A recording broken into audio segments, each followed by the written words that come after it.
Merci de démontrer de l'intérêt pour l'œuvre de notre ministère. Le BCRS est une assemblée au fondement anabaptiste qui se veut être un ministère qui désire remplir ce qui est connu comme étant la grande commission ordonnée par notre Seigneur Jésus-Christ à ses disciples, tel qu'annoncé dans Matthieu chapitre 28 verset 19 où Jésus dit « Allez, faites de toutes les nations des disciples, les baptisant au nom du Père, du Fils et du Saint-Esprit. » Ensuite, Jésus leur explique ce qu'il entend par faire des disciples et que la méthodologie afin d'y arriver est via les enseignements bibliques, disant ici au verset 20 « Et enseignez-leur à observer tout ce que je vous ai prescrit, et voici, je suis avec vous tous les jours jusqu'à la fin du monde. » Nous souhaitons donc, dans cette optique, non seulement amener des hommes à se convertir à Christ, mais à faire de ceux qui se disent croyants des disciples qui maturent dans la foi.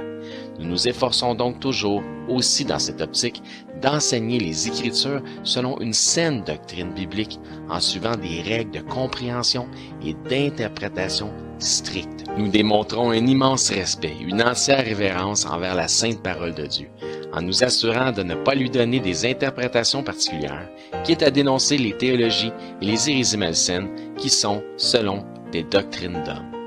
Si vous cherchez une assemblée qui peut vous amener à croître et à maturer dans la connaissance de la parole selon la simplicité de Christ, si vous acceptez et comprenez que parfois, afin de croître dans la foi, tout comme le Seigneur l'a permis pour son serviteur Job, il faut laisser à Dieu l'opportunité de renouveler notre entendement en nous confrontant à de nouvelles perspectives. Le ministère de l'EBCRS est probablement le type de ministère dans lequel vous pourriez trouver votre place. Nous vous invitons à nous rendre visite les dimanches matins à 10h30 sur la rive sud de Montréal, au 4405 rue Aurel à Saint-Hubert. Nous souhaitons que Dieu puisse vous bénir par ce message. Bonne écoute.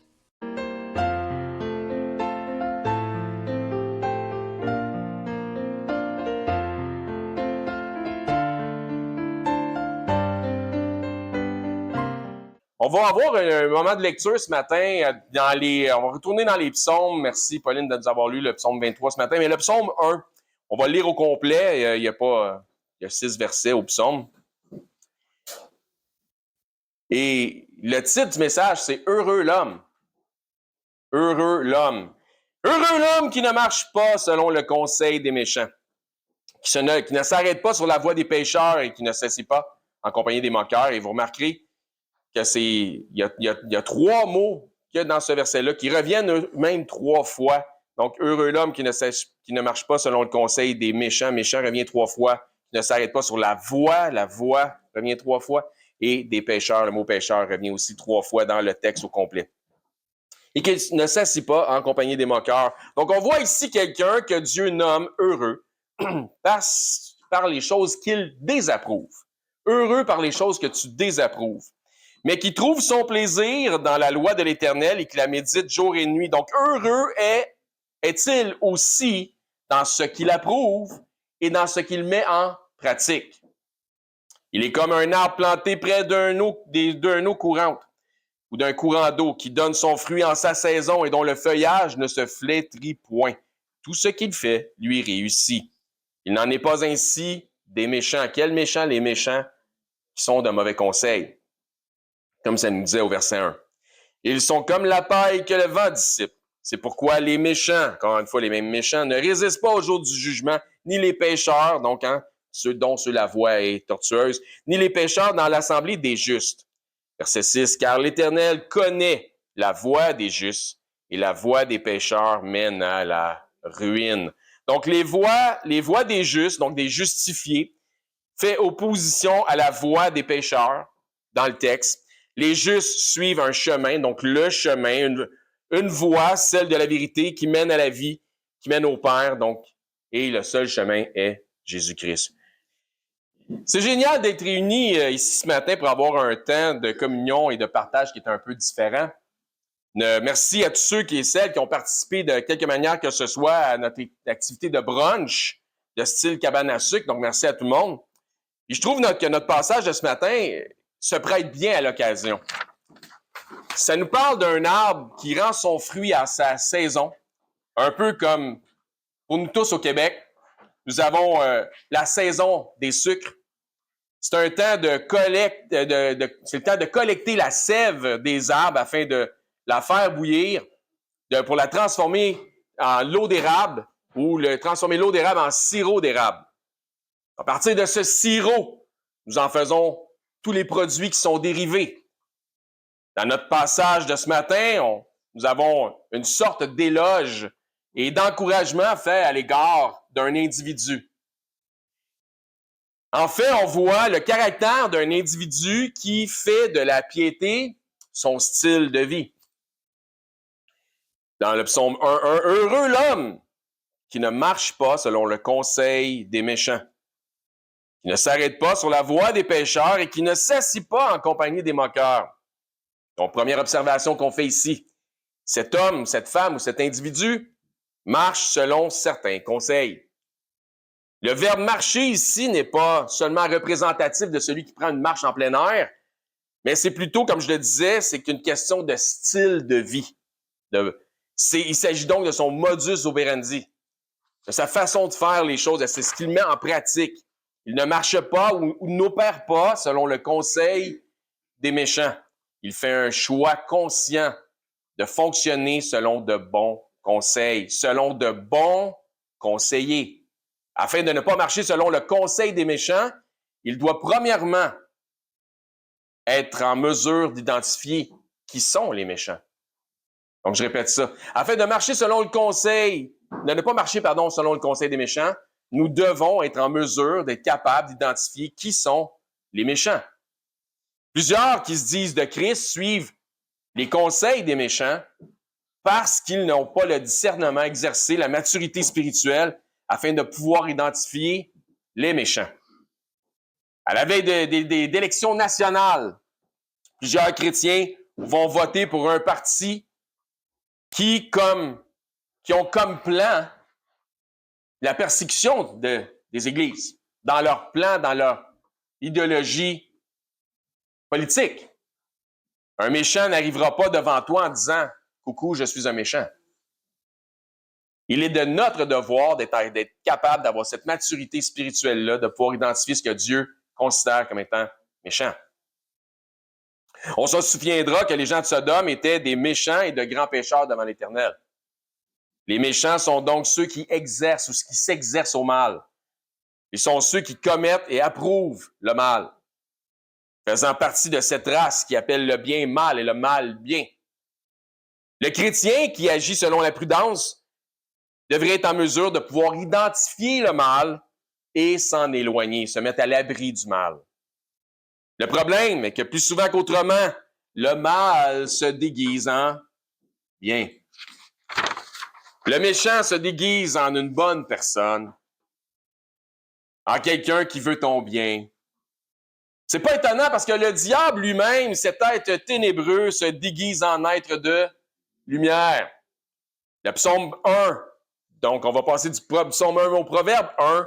Qu'est-ce que ça nous dit dans le proverbe 1:10? Ça nous dit « Mon fils, si les pécheurs veulent te séduire, ne te laisse pas gagner. S'ils te disent « faisons le mal et qu'ils nous partageront le butin, les récompenses, etc. » C'est pas vraiment correct. On le sait que c'est pas vraiment correct intérieurement, mais c'est pour notre bien commun. For the greater good, comme on entend souvent dans le domaine politique. For the greater good, pour le bien commun. C'est pour ton bien, fais-nous confiance. C'est séduisant et c'est pourquoi le proverbe dit « s'ils veulent te séduire ». C'est séduisant parce que c'est pour ton bien. Il y a quelque chose, il y a un bénéfice à gagner. Oui, mais si c'est un bénéfice à gagner en dehors de la volonté de Dieu, eh bien, c'est loin d'être un bénéfice, mais on pourrait dire que c'est un maléfice. Dans certains cas, ça peut être un autre chrétien, un frère ou une sœur en Christ, un peu comme lorsque Jésus a dû reprendre Pierre et lui dire « Arrière de moi, Satan ». Les intentions de Pierre étaient bonnes, il voulait ce qui était bien pour Jésus. Mais Jésus n'était pas là pour plaire à Dieu, mais pour accomplir la justice de Dieu. Même chose, si quelqu'un te dit « Ah, pas besoin d'aller à l'église là aujourd'hui, dimanche, là. Faisons telle ou telle activité à la place. » Est-ce vraiment pour ton bien? Numéro 1, identifier les méchants et ce en dépit de leurs apparences, de leurs appartenances et de leurs intentions. Psaume 1, heureux l'homme qui ne marche pas selon le conseil des méchants, qui ne s'arrête pas sur la voie des pécheurs et qui ne s'assit pas en compagnie des moqueurs. Tu vas être heureux, tu vas être heureuse. Aie un comportement et une discipline concernant tes habitudes de vie, tes décisions, tes choix de vie en fonction de la justice biblique. Donc, tu veux être heureux, tu veux être heureuse, aie un comportement, une discipline concernant tes habitudes de vie, tes décisions, tes choix de vie en fonction de ce que la justice biblique nous enseigne. Heureux celui qui ne s'arrête pas sur la voie des pécheurs et qui ne s'assied pas en compagnie des moqueurs. Choisis tes fréquentations. La Bible nous enseigne aussi que les mauvaises compagnies corrompent les bonnes mœurs, comme ça nous dit dans 1 Corinthiens 15, 33. Quelqu'un se moque d'un frère? Ne tolère pas ça. Quelqu'un se moque de l'Église? Ne tolère pas ça. Si quelqu'un se moque d'un membre ou se moque du corps, si quelqu'un se moque d'un membre, il se moque du corps, car nous sommes les membres des uns des autres. Si quelqu'un se moque du corps, il se moque de Christ. Et, qu'est-ce que ça nous dit? Ne vous y trompez pas, on ne se moque pas de Dieu, car ce qu'un homme aura semé, il le moissonnera aussi. Galates 6, 7. La moquerie ne sera pas sans conséquence. Le moqueur est détectable à son ego. Il n'aime pas qu'on lui dise « Hey, t'as eu tort ». Le moqueur n'aime pas qu'on le reprenne. Il ne va point vers les sages, comme nous dit le Proverbe 15, 12. Dans notre passage d'ouverture, le psalmiste propose une option positive. Il expose les options négatives, le méchant, le pécheur, le moqueur. Et ensuite, il offre une solution au bonheur, et qui est en l'antipode des éléments négatifs qu'il vient d'énumérer. Il dit dans le psaume 1, verset 2, « Mais il trouve son plaisir dans la loi de l'Éternel. » Donc, l'antipode du négatif, voici comment on arrive à la solution positive. « Mais il trouve son plaisir dans la loi de l'Éternel, dans la parole de Dieu, et qu'il la médite jour et nuit. » Donc, il ne parle pas ici de simplement lire la parole de Dieu, mais de la méditer. Premièrement, si tu veux la méditer, il va falloir que tu fasses une chose. Il va falloir que tu y plonges tes regards. Ça fait du sens? La lire, c'est une chose, mais la méditer apporte une certaine profondeur. Ça va au-delà de la simple connaissance intellectuelle. Ça devient personnel. On se nourrit de la parole de Dieu en la lisant. L'homme ne se nourrira pas de pain seulement, mais de toute parole qui sort de la bouche de Dieu. Donc, on se nourrit de la parole de Dieu en la lisant, aussi en écoutant la prédication comme vous le faites maintenant, mais on la digère en la méditant. C'est là qu'elle peut faire une grande différence, qu'elle prend une certaine profondeur, qu'elle devient personnelle. Elle vient qu'à faire partie de nous-mêmes, cette parole. Comment? Pourquoi? Parce qu'en la méditant, tu vas venir à penser et à agir en termes de ce que les Écritures enseignent. Tu vas venir à penser et agir en fonction de ce que les Écritures enseignent. Ça fait partie de toi. Donc, la nature de l'homme animal va disparaître et de plus en plus pour faire place à l'homme spirituel, la femme spirituelle, celui ou celle qui est à l'image de Christ. Christ étant la parole de Dieu. Peut-être que tu peux pas la lire jour et nuit, mais il n'y a rien qui t'empêche de la méditer.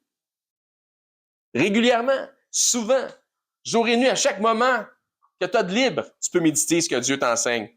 De prendre du temps de réflexion à comprendre ce que Dieu veut t'apprendre. Prendre le temps de t'assurer ou de s'assurer que nos pensées sont au diapason avec les pensées de notre Seigneur, de plus en plus à l'image de Christ. Ça, c'est être un véritable disciple. C'est d'avoir vraiment tes pensées au diapason avec celles de Christ. Psaume 1, 3, il est comme un arbre planté près d'un courant d'eau, qui porte son fruit en sa saison, dont le feuillage ne se flétrit point. Tout ce qu'il fait lui réussit. Tel un arbre près d'un courant d'eau, la parole de Dieu l'alimente dans sa dévotion, dans sa lecture, dans son écoute de la parole, dans sa méditation. Et la mise en pratique de la parole donne son fruit, donne un résultat. La mise en pratique de la parole présente son résultat. En sa saison, puis il y a une saison pour chaque chose, comme nous dit l'Ecclésiaste. Quand le temps viendra, les actions de cette personne, de cet individu, de cet homme, de cette femme, cet homme sera heureux et ces actions de cet homme heureux dévoileront le fruit que Dieu, par sa parole, aura opéré en lui ou en elle. Étant dans la volonté de Dieu, il réussit, il prospère. Non pas sans embûche, hein, comme un arbre qui est planté près des eaux courantes. Il vient les vents, il vient les tempêtes, il vient la grêle. On se lève ce matin, ils disent qu'il y avait de la neige, on pensait que c'était fini.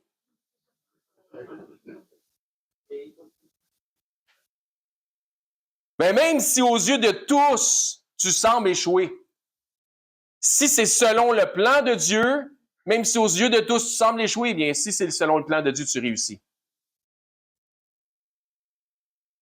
Tu ne peux pas perdre en mettant Dieu en premier.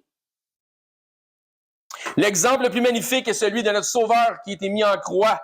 À la vue de tous, il semblait avoir échoué alors qu'il était en train de gagner le plus grand combat spirituel de l'univers. Quiconque s'élève sera abaissé. Quiconque s'humilie sera élevé.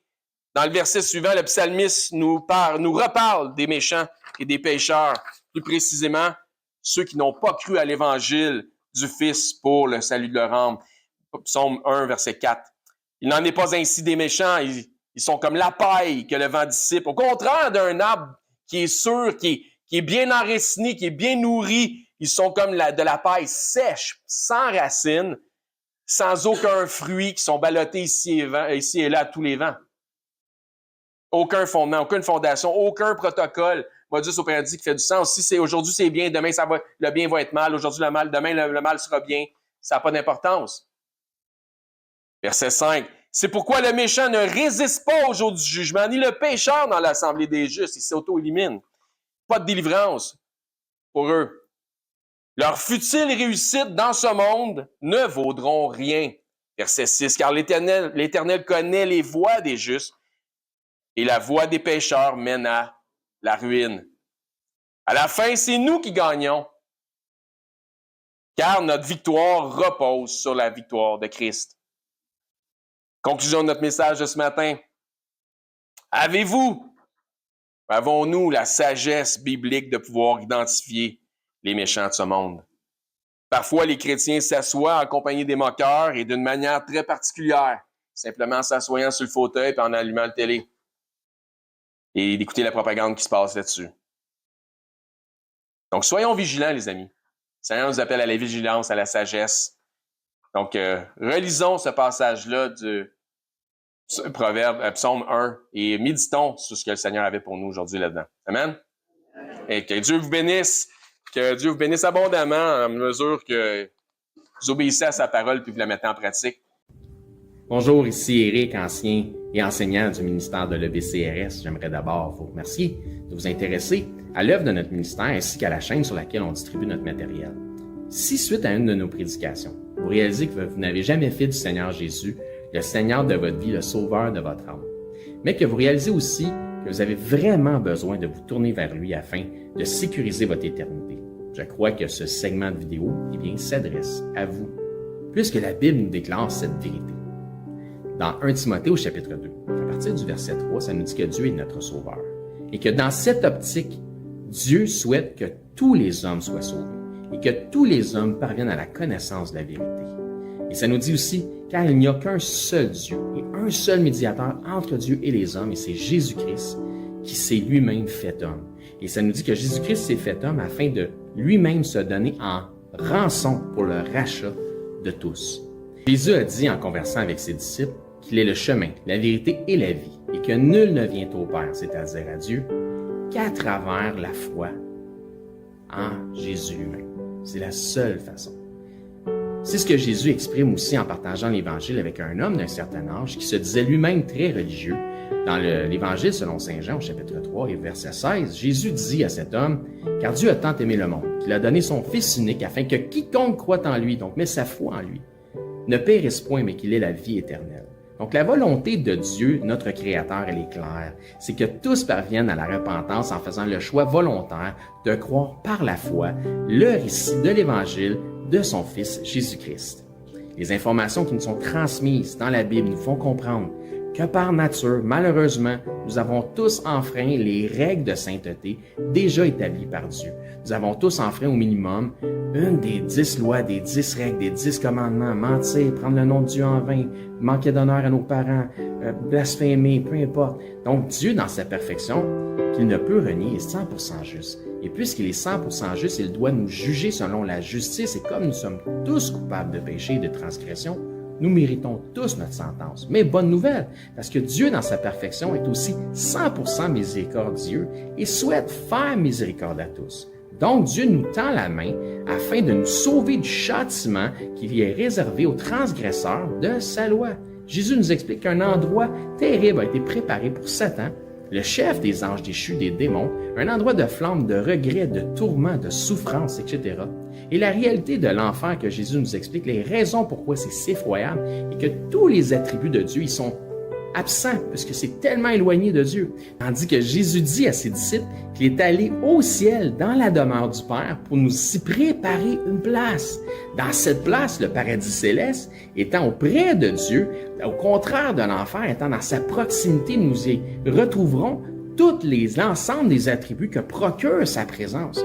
La joie, l'allégresse, l'amour, le bonheur, mais dans une proportion qui est inexprimable et incompréhensible pour les simples charnels que nous sommes présentement, dans une façon que les mots ne peuvent pas exprimer. La Bible déclare que le salaire du péché, c'est la mort, et non seulement la mort physique, mais aussi la mort spirituelle. Et que la mort spirituelle est une incapacité à avoir accès à Dieu. C'est une séparation d'avec Dieu. La Bible déclare dans Romains, chapitre 6, 23, que le salaire du péché, c'est la mort, mais que le don gratuit de Dieu, c'est la vie éternelle en Jésus-Christ, notre Seigneur. La vie éternelle est donc un cadeau que Dieu vous fait, qui est accessible pour tous, dans la mesure où chacun accepte de recevoir ce cadeau. Donc, tel un cadeau qui nous est offert, la réalité représente que nous n'avons pas d'effort ou d'œuvre à faire utile pour recevoir ce cadeau. Sinon, ça ne serait pas un cadeau, mais ce serait un dû. Ainsi donc, il n'y a aucune œuvre que nous pourrions faire pour nous racheter nous-mêmes de nos fautes, de nos transgressions ou de nos péchés que nous avons commis contre Dieu. L'œuvre utile pour notre rachat a été accomplie par Dieu en la personne de son Fils Jésus-Christ lorsqu'il a pris notre place sur la croix. Ce qui a été entièrement confirmé aussi pour notre justification à la résurrection des morts après 3 jours et 3 nuits au tombeau. Ainsi donc, la Bible dit que pour être sauvé de la mort et de l'enfer, c'est-à-dire afin d'avoir la vie éternelle et notre place au ciel, il faut simplement mettre notre foi en Jésus-Christ, le Seigneur.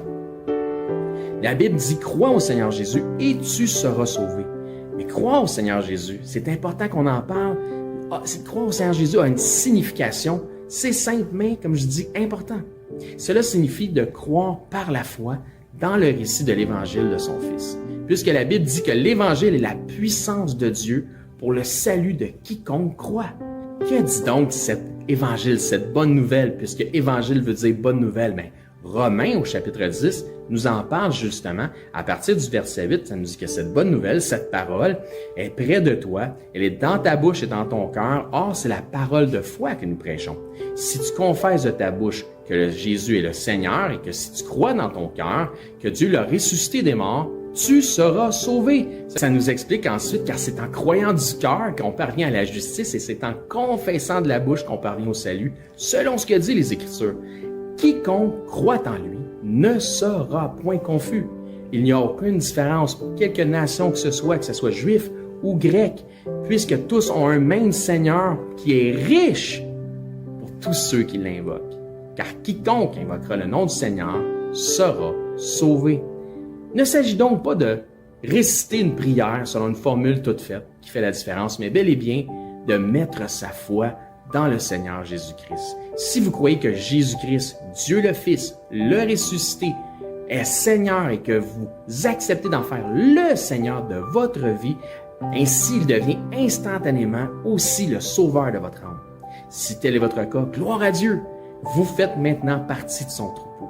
En tant que nouveau disciple, ce qui est important maintenant, c'est de vous trouver premièrement un enseignant qui enseigne la vérité de la parole de Dieu. Et joignez l'assemblée où cet enseignant œuvre afin d'avoir part à l'amour des frères et de la famille en Christ. Si pour nous, vous êtes local, c'est-à-dire par exemple 2 heures de transport et moins, eh bien, venez nous voir. Ça va me faire un plaisir de vous recevoir et nous pourrons parfaire votre éducation spirituelle selon une saine doctrine des Écritures. Donc, c'est là-dessus que je vous dis, soyez bénis et je l'espère, à bientôt.